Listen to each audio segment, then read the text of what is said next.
カセットの時代からディスクカードの時代へゲームの世界を変えるファミリーコンピューターディスクシステム新登場。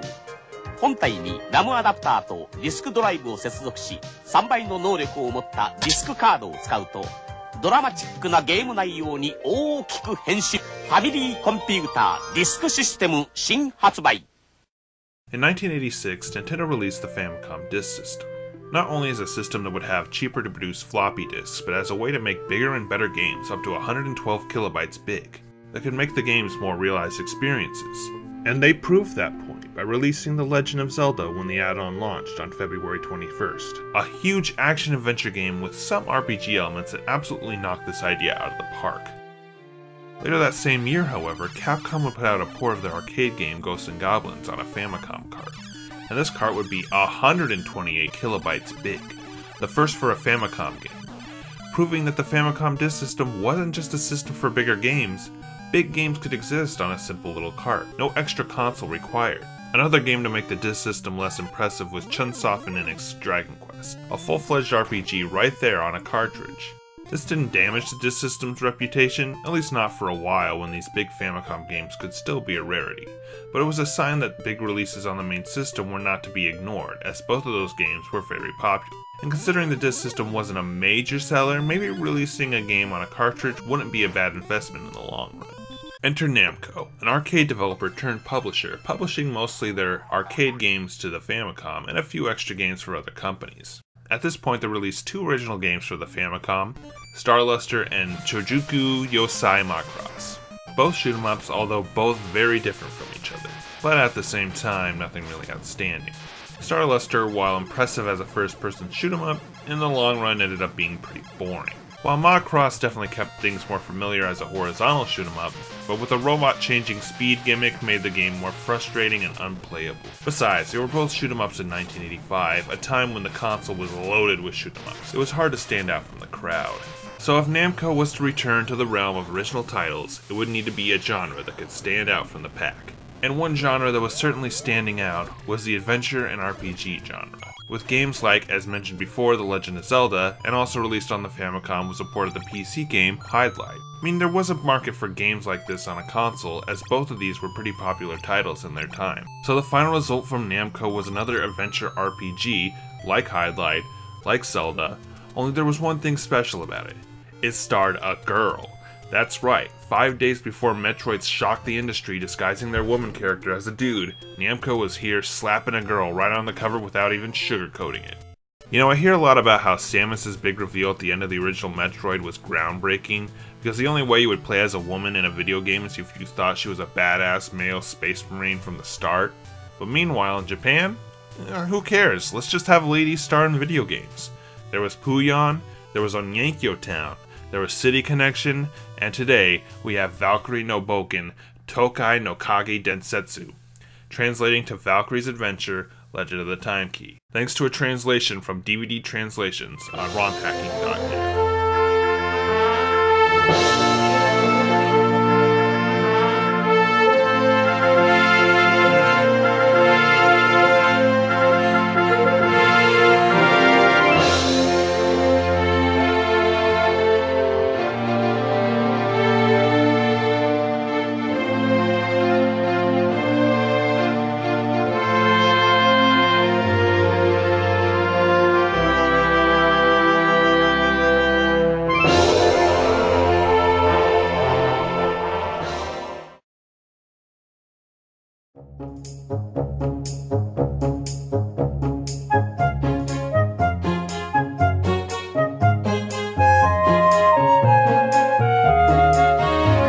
The story of Valkyrie no Boken takes place in the world of Marvel Land, a peaceful place of pure peace among all the peaceful inhabitants.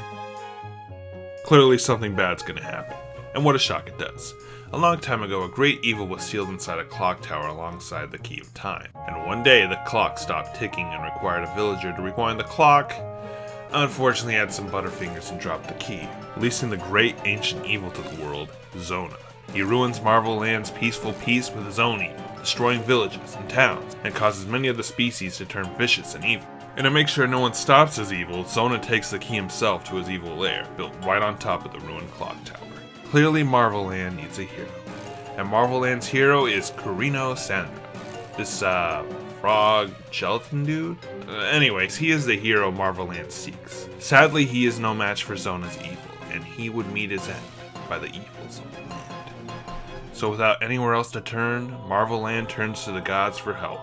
A savior descended from the clouds above. A maiden born of the gods, simply known as Valkyrie. I'm guessing that's a Link situation where you can picture yourself as the character, but anyway, she enters the scene and gets ready to save the world. Well, actually not quite yet, because pressing start on the main menu first brings up the screen where you choose a zodiac sign, a blood type, and what colored dress you want to go into war with. Now first, this screen seems a bit confusing. I mean, why would you need this information for a game like this? Guess what? It's to pick your class. Yep, that's right. I'm going to assume there's something about this in the instruction guide, but if you go in blind, you might end up with a game that's a whole lot harder. So here's the deal. The zodiac sign you pick will decide on your starting HP and starting MP based on the 4 elements. One element having more health than magic, one being pretty balanced, and 2 essentially being the same with more magic and health. Yeah, this was a bit unplanned. But with the blood type, oh boy. Based on what blood type you choose, you can decide how fast you level up, with the B type being easier near the beginning of the game and harder at the end, O type being harder near the beginning of the game and easier at the end, A type being pretty balanced, and AB type essentially being a luck-based game where you don't even know how easy you're going to get it by the next level up. So as expected, I chose B and a sign that makes me have more health, as well as putting Valkyrie in a pink dress, because if she's gonna save the day, might as well use the color symbol of woman. So you start the game in a pretty familiar setting if you ever played Zelda or Hydlide. Open world patches of grass, sword and shield in your hand. Spoiler alert, you do not use the shield once in this game, and monsters to fight. But there's something interestingly different about this game compared to those two. Why, you actually have free range to travel across the world instead of having one screen load at a time depending on which way you go. I have to say, that's really impressive compared to the other two. And getting into the combat, it's clear Zelda's influence is beginning to sneak its way into games. Valkyrie in this game actually swings her sword based on button inputs similar to Link, and not at all like Gil in Tower of Drago or Jim in Hydlide. And it makes this game all the more better for it. Because the screen can move so freely, enemies in this game don't pop up per se, but more like if you trigger the RNG, 4 types of an enemy will pop out, usually dancing around you until they make their attack. And while they do have specific names, I'm just going to call them what they are. The enemies consist of things like cavemen, jesters, and vampires. And later in the game, Ultraman.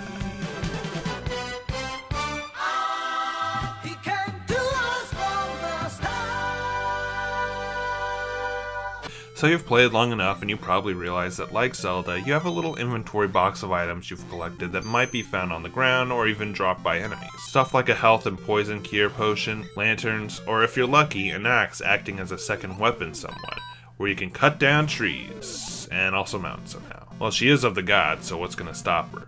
I think it's obvious to say that this game is if Zelda was an actual RPG instead of being vaguely RPG-ish. And again, being on the Famicom itself and not the disk system makes this even more impressive. And even on more powerful hardware, Zelda didn't even try most of the elements from this game. Like actually sailing. Instead of a wimpy raft to reach Dungeon 4, you can grab a boat and sail to the next continent. Which is kinda tedious nowadays since you're just technically playing as yourself but on the water. I mean, you can still attack somehow being in the ship. But put yourself in someone from 1986's shoes, or even a little kid who's barely even played games, and they can see the uniqueness and greatness in this. I'll get more into the world you explore, but before we leave the first continent, let's stop by the one house we found in this game. So, you know how inns work in other RPGs, right?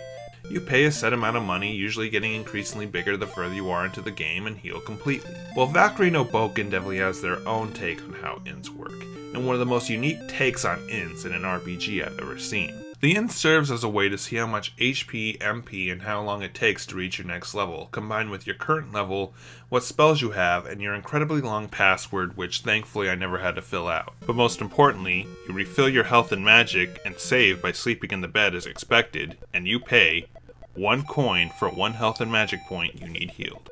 Whoever heard of an inn that bills you by how much sleep you need? And weirder still, this is how you level up. Just because you reach the experience points you need to level up, you can't just immediately level up. You need a nap to activate it. What, did you think this was literally any other RPG? It might sound like a complaint, but I actually really think this is a unique system that gives the game a bit of personality and helps it stand out. Not every game needs it, but having one game that does have it makes you appreciate that game more. Probably the comfortable way to grind in this game is standing outside of the inn after saving and killing a few enemies, collecting the gold you usually drop, and saving again.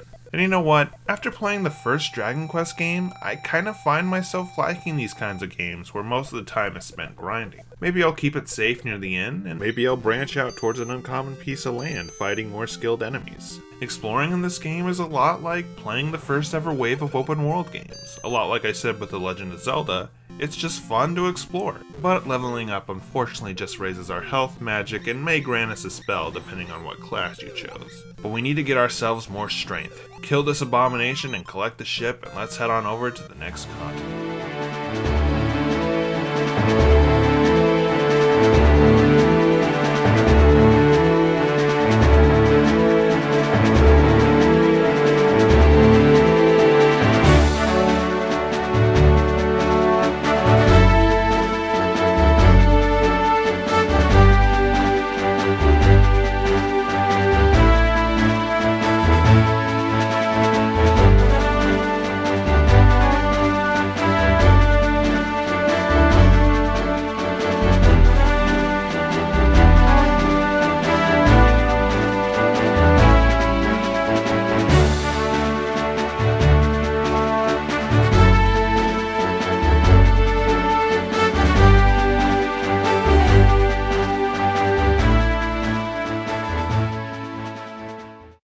While the ship sailing mechanic is pretty charming for the time, I'm actually going to be a buzzkill and tell you that it's actually not very necessary.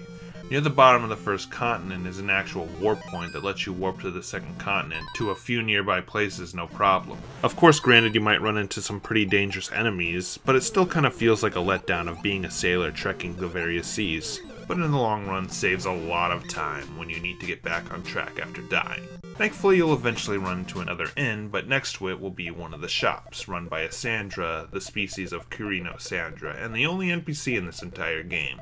And of course, this is where you can pick up the next upgradable sword for a good amount of money. But also a mechanic in this game? Selling stuff. I guess a big deal of this review was comparing this game to the first Legend of Zelda, mostly telling you how this game has much better gimmicks for not needing the disc system.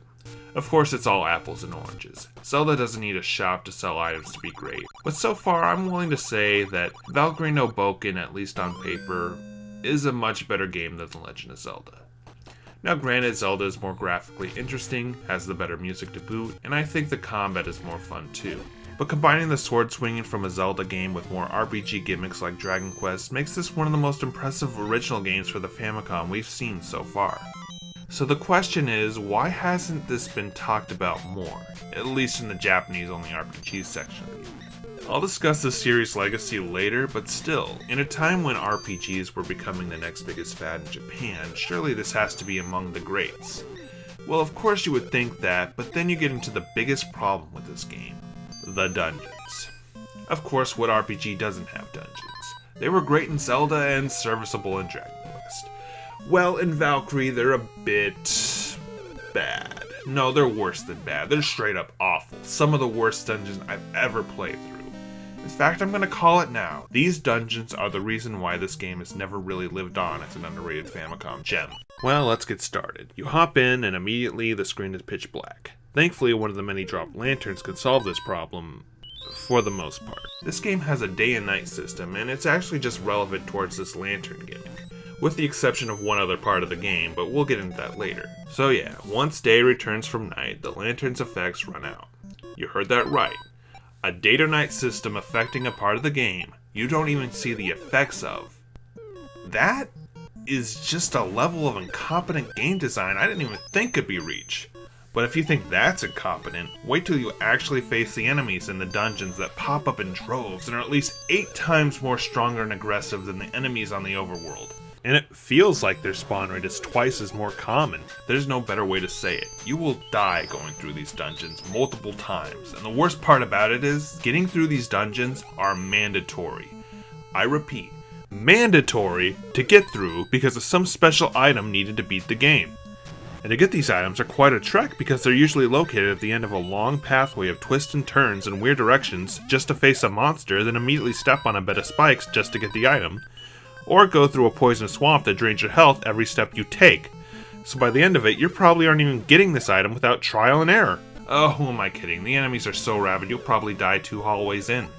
Oh yeah, speaking of the hallways, good example of why these dungeons are so hard. Enemies have projectiles, and if you're expecting the shield to be anything like Link's shield, well, I'm sorry to say, you're gonna take damage because, as I said, that shield is only for show. So all you can really do is run, run, and run. I'll be honest, I use nothing but save states for this part of the game, and I feel no remorse for it because I doubt this part of the game was even play tested. Die in here, and it's back to the beginning where you first spawned. Thankfully, there's an easy continue option. No needing to enter the password again or constantly having to stop and save like in Highlight. But still, this is just tedious. But then again, this is an 86 Famicom game, so what am I saying? And if that wasn't enough, there's, of course, those obtuse progress moments of the game I'm always complaining about. There's a part in the mountains where you meet a whale, I guess dying of dehydration, although your guess as to how it got there is as good as mine. Also, he has the name Marco, and it is pretty cool. But how do you interact with this whale? Hard to figure out, but easy to do. Just use your healing spell over him. He'll fly away, but you can also now collect him. Yep, that made no sense, but you can use a whale as transportation now. But how does he differ from the ship exactly? There's a part of the game where you need to give up the ship. Actually, you can just sell the ship whenever you need the cash because there's a never-ending supply of them. But this is the one time of the game where the ship is mandatory. Once you reach the final edges of the second continent, you'll come across your only clue on progression given to you in the entire game. Ride the ship. And there's a square made out of little gray blobs. So you're not sure what it means exactly, and you can't even use the ship without a dock. So even for a clue, it's so vague that it's impossible to understand. You want to know what to do? You need to wait for a whole day to pass. Then a rainbow will appear as you cross it. Sadly not as graceful as in Dragon Quest. I'll give it that it is a standout scene, but still, that's really incredibly vague for completion. But by far, the worst part of the game, well maybe second after those dungeons, is that there's a few dungeons you need to enter in the desert. The only problem is, they won't let you in, not without a very specific item, Sandra's Soul. This item is dropped by Black Sandras, who I guess are the Sandras who got corrupted by Zona's evil. The only problem is that this item is not a common item drop. You could be sitting out here in the desert for minutes, even hours on end, killing these same poor corrupted creatures just in the hopes that maybe you'll get that sweet item. That alluring item. That necessary item. That very vague item. That one single item that only drops through RNG. Oh my god, where the fuck is it?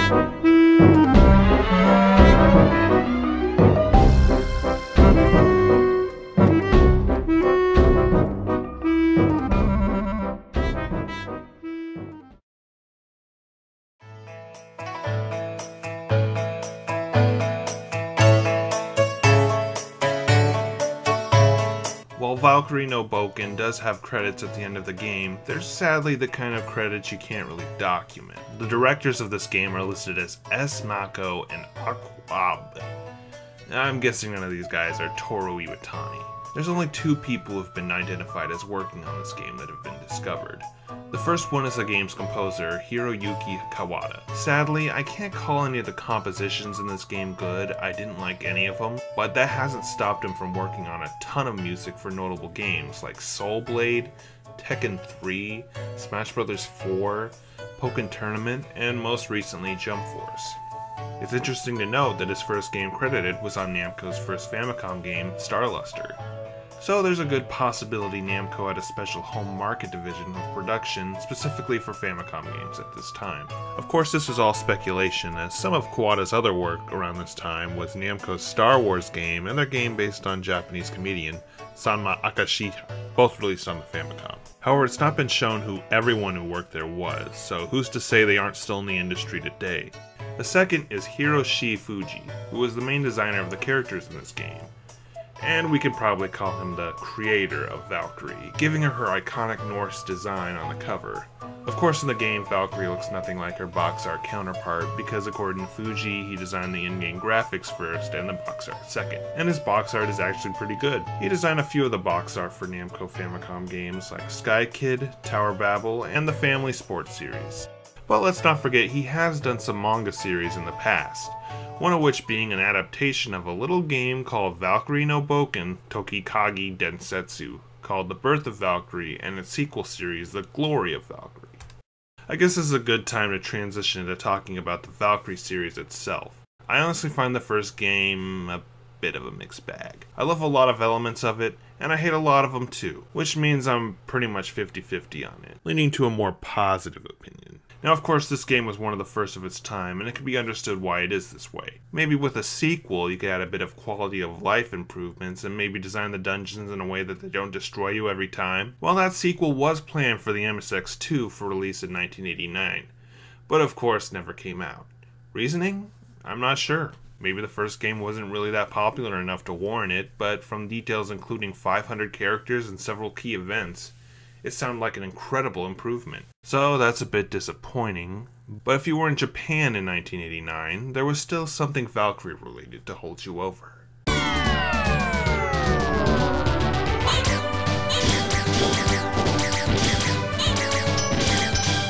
For arcades, Japan got Valkyrie no Densetsu, translating to The Legend of Valkyrie. A top-down action game that story-wise appears to be a remake of the first Valkyrie game, where it starts with Valkyrie descending from the heavens ready to kick some ass. Also a nice touch is every enemy always drops gold like in the first game, which you can actually interact with people and buy stuff with. You might have actually played this one because it was featured on Namco Museum Volume 5 for the PlayStation 1 that got released regionally, letting this non-imported classic be played by more people. In my opinion, this is the best Valkyrie game, and also this takes place in the best timeline, because Kirino Sandra lives and acts as the second player, so woot! Speaking of Kirino Sandra, for the third game in the series, we head to the Super Nintendo in 1992 with Sandra no Daiboken, Valkyrie to no Dai, translating to Sandra's Great Adventure, Encounter with the Valkyrie, a prequel to the series focusing on our man Kirino Sandra in this action platformer. Most interestingly, out of all the games in the Valkyrie series, this one was the only one released in the West for an initial release, in Europe of all places, getting the renamed title of Whirlo, where they gave him some hilarious looking angry eyes for some reason. The game itself is fun enough, I guess. Just a pretty flat platformer with an annoying jump you constantly have to charge. Plus, Kirino has to position himself back into place if he takes a fall from too high. I didn't play much of it, but honestly, it just came off as really dull to me, to be completely honest. The final game in the Valkyrie series appears to be yet another retelling of the first game with The Glory of Valkyrie for mobile phones in 2007, and it appears to take a lot of influence from Kirino's game, and you know, if they find a way to put this on a Namco Museum game, this doesn't look half bad. And that is a conclusion of the Valkyrie series so far, and probably for the rest of time, unless Namco wants to come out with another game that never leaves Japan. Of course, there was Fuji's comic and also a PC game, in massive air quotes, called Valkyrie no Densetsu Gaiden, Rosa no Boken, translating to The Legend of Valkyrie Gaiden, The Adventure of Rosa in 1996. That's less of a game and more like a movie with very low interactions and also animation. It's kind of amazing this series with not a huge fan base had several products released over the course of 3 decades, but chances are if you're in the English-speaking world, you probably know Valkyrie best for her appearance in Namco's crossover turn-based strategy games, such as Namco Super Wars on WonderSwan Color, Namco X Capcom on PlayStation 2, Namco Chronicle on mobile phones, and Project X Zone on 3DS, which actually got an international release. Or if you need her for some Namco crossover baseball game, then she'll be also there. In a way, I can see Valkyrie being the version of Nintendo's Takumaru, a character in game that never went too far, but somehow keeps coming back into their other games. It's at least nice she hasn't been forgotten. Have we gotten that soul yet?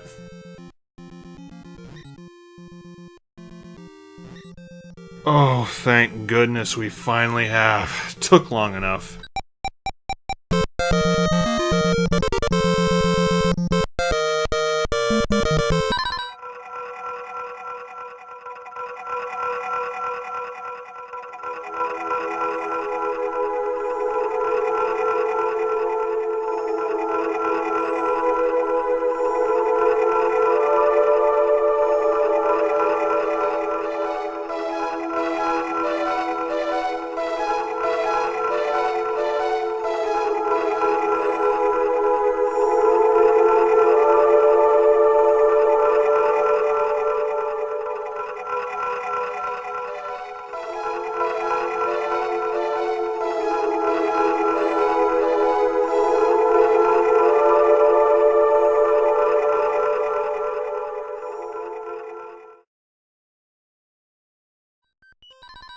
Before you can encounter Zona for the first and final time, you need 2 items before you do so. The blue helmet and the blue mantle. There's actually plenty of blue version of items you can find, like the blue axe and the blue lantern, which have an endless supply of uses, which is actually a pretty great reward. The only problem is playing a juggling game with the limited amount of space you have in your inventory. You have 8 slots to work with, and you gotta think to yourself what you really need. Obviously, some potions are pretty necessary since those dungeons are a pain in the ass, but later in the game, do you really need the axe or the gold key? It doesn't help that you need a spot for Marco the Whale to get onto Zona's island, and when you get on the 3rd continent, there's another required item, at least only for a little bit. That is the tiara you need to get past the lion, that you need to get through a swamp you automatically fall into, so hope you have enough health refill magic to actually get through it. Also, you need to weirdly use an out-of-place warp point that you can't really see. Yeah, they kinda got carried away with the obtuse progression, and don't get me started on that invisible path just to get to a shop. Anyways, as I said before, you need 2 items that are required to beat Zona, and are also 2 of the best items in the game. The helmet acts as a bit of defense, and the mantle prevents you from taking damage in the desert and tundra. It sucks that you have to constantly re-add these items every time you game over, but whatever. Grind till you think you're ready, bring as much healing items as you can, like a hidden off-the-rails heal-all item in the middle of the ocean, and it's finally time to take down Zona in his own humble abode. And it's just as confusing and super tough as any other dungeon in the game. Sucks that you also need to fill your inventory with keys just to get through it, so that's more inventory slots, but thankfully there's monsters that always drop keys that you can encounter, and eventually you'll fight Zona himself, who also had to have his minions in battle with him, so that's great. Couldn't even fight me mano y mano. Actually, for a final battle, this layer is pretty great. This bed of spikes that you can't walk on unless you want to take damage adds a nice touch of villain furnishing and an extra challenge to the final boss. A few more hits. Just a few more hits. Why isn't he dying? Why isn't he dying? Guess what? There is one more required item if you want to beat Zona. Remember that Sandra soul you needed to enter the pyramids? Well, he didn't seem to have any other uses, and I needed another inventory slot, so I sold it. And now I can't beat the game unless I game over, go back to the deserts, and grind for like an hour waiting for another drop. So I'm sorry, Marvel Land could not be saved. Granted, the ending is nothing more than text, so it's not really a big deal. I've got more games to play for this series. So let's ask one final question regarding Valkyrie no Boken, Toki no Kagi Densetsu. Is it a good game? On the surface, yes. An action RPG where you travel across several continents and terrains is honestly a blast with dungeons and hidden treasure to find. And if you were a fan of Hydlide or Dragon Slayer or Tower of Draga or Zelda at the time, you could easily find yourself comfortable with this game. But once you dig deeper into the nitty-gritty, well, that's when the big issues come in. The dungeons that are way too strong for progression's sake, and of course there's the obtuse progression that lingers in all these early games. Compared to Hydlide and Tower of Draga at least, this game at least feels like the next big step in video games, which is what a lot of 1986 feels like. The fish with legs and gills coming out of the water era of games. Video games are only going to get better and better after this point, and if we need Valkyrie no Boken to be the stepladder to reach them, then I would say that yes, Valkyrie no Boken is a good game. Have a great day.